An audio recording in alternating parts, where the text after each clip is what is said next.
Bem, bom dia, né? Hoje a gente vai apresentar o nosso seminário, contendo o caso clínico, o diagnóstico, o plano de cuidado e um procedimento a ser explicado bem detalhadamente. Então, esse aqui é o nosso caso clínico. Paciente FAS, sexo feminino, 37 anos, residente no bairro Ancuri, da cidade de Fortaleza, chegou à clínica escola de odontologia com a queixa principal de que não vai há muito tempo ao dentista e sente bastante sensibilidade em seus dentes. Na anamnese, relatou que há algum tempo havia passado por um tratamento médico devido ao herpes zoster e que tomou a medicação aciclovir comprimido para fazer o tratamento. A mesma também relatou que depois da tomada desse medicamento sentia bastante sensibilidade em seus dentes. A paciente afirmou que não sabia quando tinha sido exatamente sua última consulta ao dentista e que esperava pela vaga na clínica da faculdade há algum tempo, visto que tinha tomado conhecimento de que a maioria dos procedimentos realizados eram gratuitos. Classificou sua ida ao dentista como anualmente e mantinha sua escovação somente uma vez ao dia no período da manhã. A realizava com força, com movimentos horizontais e circulares, não utilizava o fio dental. Relatou que sua gengiva costumava sangrar na escovação, tinha o hábito de apertar os dentes e sua alimentação continha muitos alimentos ácidos e ricos em açúcares. Ao realizar o exame extraoral, foi notado um pequeno estalido em região de ATM do lado esquerdo, onde a paciente também se referiu a um pequeno e raro desconforto ao ficar muito tempo com a boca aberta. Na inspeção intraoral, foi visto que sua gengiva apresentava um pouco edemaciada e avermelhada em algumas regiões. A porcentagem do índice de sangramento gengival foi de 57,5% e o PSR apresentou os seguintes códigos: 3F, 1, 3, 3F, 2 e 3F, respectivamente. Foi detectado também cálculo supra no primeiro e no quinto sextante, e ao realizar o odontograma foi visto restaurações em amálgama na face oclusal de todos esses dentes, restauração em amálgama nas faces ocluso distal no dente 27, restauração em amálgama nas faces ocluso vestibular no 37 e restaurações em resina composta na face ocluso vestibular dos dentes 38 e 47. E, por fim, foi visualizada restauração insatisfatória na face oclusal classe 1 do dente 35. Então, com base, né, nesse caso clínico, aqui estão as fotos extraorais da paciente, sorrisos dela, as fotos intraorais, aqui, ó, arcada superior, as várias restaurações que eu relatei para vocês no caso clínico, restaurações em amálgama, em resina, a restauração insatisfatória, certo? No dente 35. E com base no caso clínico, né, com base na anamnese e tudo mais, os exames, a gente fez o diagnóstico. Então, foi visto que a paciente ela apresentava um quadro de gengivite, certo? Porque o índice deu 57,5%. Ela também apresentava a presença de cálculo no primeiro e no quarto sextante, presença de bolsas periodontais no terceiro sextante, certo? Então, todas essas condições aqui, gente, a gente pode relacionar, né, com a má escovação, com também a constância da escovação, que ela só escovava no período da manhã. Também, né, devido ela não ter uma rotina, assim, de ir ao dentista. E também ela disse que sentia muito, muita sensibilidade nos seus dentes. Não pode ser só, não deve ser somente pelo fato do medicamento que ela tomou, mas também devido a todos os alimentos que ela consome, né? Que ela disse que era muito rico em açúcar, em ácidos, então pode ser por causa disso também. E também as várias restaurações, né, que ela falou, que a gente viu que ela tinha, também pode ser devido, né, a toda essa alimentação, essa má escovação. Então a gente fez essa relação aí, né, no que ela ia dizendo, no que a gente viu, com a higiene bucal da paciente, com a condição bucal da paciente.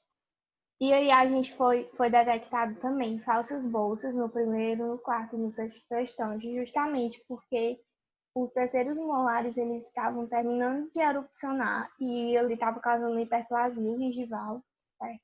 E também foi vista restauração insatisfatória no dente 35. Lembrando, gente, que o PSR ele não diagnostica, né? Mas ele é um importante exame para fazer um levantamento da condição periodontal da paciente. E assim, com base no diagnóstico, foi traçado o plano de cuidado, onde a gente fez na primeira sessão a instrução de higiene oral, que é de extrema importância, né? Visto tudo que a gente viu, e tudo que ela relatou. Depois a gente fez a raspagem supra no primeiro e no quinto, e depois a aplicação tópica de flúor.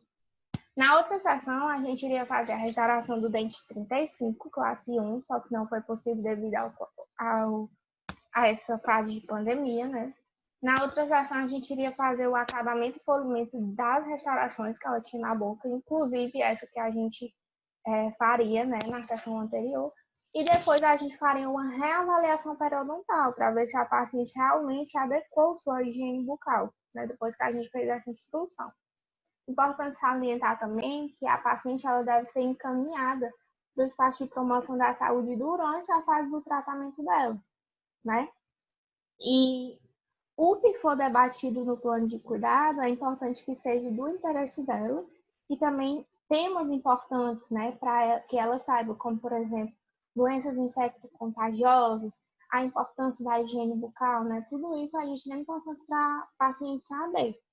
E agora a gente vai falar, né, sobre o nosso procedimento bem detalhadamente, que é a restauração do dente 35, classe 1, com resina composta. Então, para que a gente possa dar início ao procedimento, é crucial que a gente faça a aferição da pressão arterial. Para isso eu vou usar o estetoscópio e o esfigmomanômetro. Com o meu polegar, eu vou pressionar a artéria radial dela e vou anotar até quanto tempo demorou para a artéria cessar. Vou pegar a campana do estetoscópio, colocar na artéria braquial e vou insuflar o meu esfigmomanômetro de 20 a 30 milímetros de mercúrio acima do valor que minha artéria radial deu. Isso é para que ela não sinta tanto desconforto. E aí eu vou desinsuflar o esfigmomanômetro e bem lento, que é para que eu possa distinguir o som de Korotchkov. O primeiro som de Korotchkov quer dizer a pressão sistólica. O segundo som, que é um pouco diferente, é a diastólica. É esperado que a pressão arterial dela não dê mais do que 140 por 90 milímetros de mercúrio, pois a gente não poderá fazer o procedimento. O aceitável é até 140 por 90. Feito isso, a gente vai escolher a cor da restauração, que a gente vai precisar usar a escala de cor Vita. Para a escolha certa da cor da resina composta com a escala Vita, é preciso saber que durante a utilização da escala de cor, o posicionamento da paleta deve estar no mesmo eixo do elemento dental. Ou seja, a borda incisal da paleta tem que coincidir com a borda incisal do dente, pois esta possui menos dentina e a cor tende a ser um pouco diferente do terço cervical e médio. A seleção da cor da resina deve ser realizada antes do procedimento de isolamento, pois o dente isolado desidrata e tende a ficar mais claro que o normal. A tomada de cor deve ser feita de preferência sobre a luz natural, desliga a luz do foco da cadeira quando for tomar a cor. Durante a seleção da cor, polimerize a resina selecionada em pequenos incrementos sobre o dente, sem as etapas do condicionamento ácido e hibridização. A presença do fotoiniciador deixa a resina composta levemente mais clara quando é fotopolimerizada. Na escala de cor, a gente tem o croma, que seria o quão forte ou fraca é uma cor. Simplificando, ele é identificado pela numeração, que vai de 1 até 4. E também tem o matiz, que o matiz ele é representado pelas letras A, B, C e D, onde A corresponde ao amarelo amarronzado, B corresponde ao amarelo com um pouco de marrom, C cinza com uma pequena quantidade de marrom e D, que é o rosa avermelhado com um pouco de marrom. E tem também o valor, que ele não é representado na escala, mas que ele representa a luminosidade de uma cor. É a qualidade de quão forte ou fraca é uma determinada cor. Ele está relacionado à quantidade de pigmento branco existente. Mas, como eu já disse, ele não está representado na escala de cor. Aí, então, a gente precisa conhecer um pouco da dinâmica das marcas e alguns tipos de resina. E aí, a gente já escolheu, a gente vai precisar anestesiar. Para anestesia, eu vou usar um cotonete com a benzocaína e vou passar nas áreas onde eu vou puncionar minha agulha. Isso é para aliviar a picada da agulha.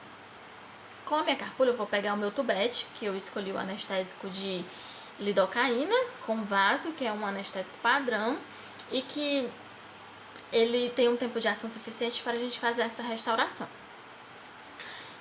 O meu ponto de punção vai ser o periápice do dente 35, que eu vou anestesiar por lingual vestibular, pegando o nervo alveolar inferior, o bucal, o lingual e o mentoniano.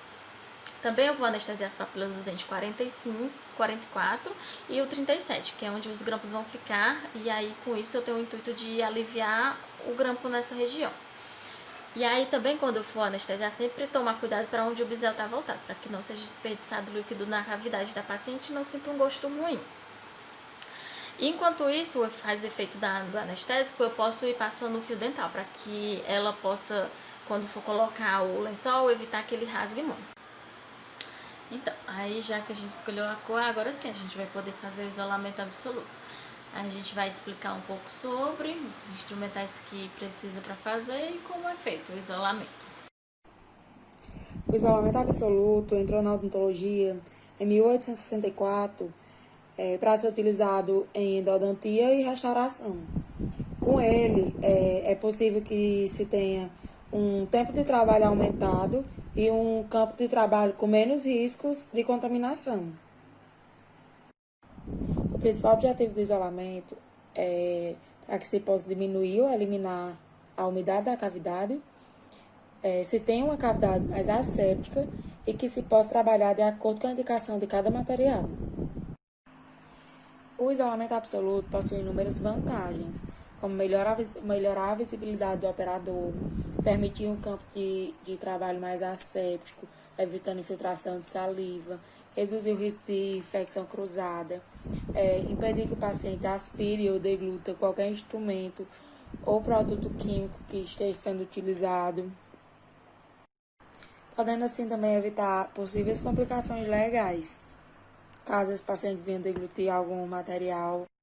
Para realizar o isolamento absoluto, a gente precisa de dique de borracha, que é o mesmo lençol de borracha, perfurador de borracha, arco-yang, a pinça porta-grampo, os grampos.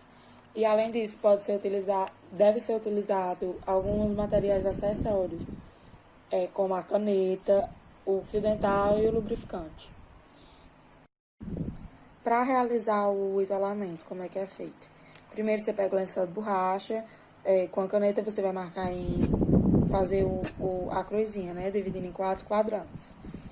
Depois você vai na boca, coloca o lençol de borracha no arco yang, vai na boca do paciente, posiciona o arco de modo que a linha vertical deve ficar no meio da linha mediana e a linha horizontal deve ficar em cima da comissura labial. Marca os dentes do paciente no lençol de borracha, de acordo com cada dente. O incisivo você vai marcar no meio da borda incisal. O canino você vai marcar no ponto de cúspide. E molares e pré-molares você vai marcar no meio da linha oclusal. Como o dente vai ser restaurado ao 35, nós vamos isolar do 37 ao 44. Sabendo disso, aí vamos perfurar o lençol. Para perfurar o lençol, vamos usar o perfurador de Wharton e vai ser perfurado de acordo com o número de cada dente. Se for incisivos é o número 1, caninos e premolares o número 3, molares inferior e superior é o número 4. Aí, depois de perfurado, coloca o fio dental nos grampos. Pode ser do 206 ao 209 e o 000 para o dente 44 e para o dente 27 do grampo 200 ao grampo 205. Com a pinça porta-grampo, você vai pegar o grampo, que já vai estar com o fio dental, para testar na boca do paciente. Depois de testado e escolhido o grampo, aí sim vamos fazer o isolamento. Pega o lençol, coloca na boca do paciente, coloca o grampo, com a ajuda da sua dupla, você pede para ele segurar e você colocar o grampo.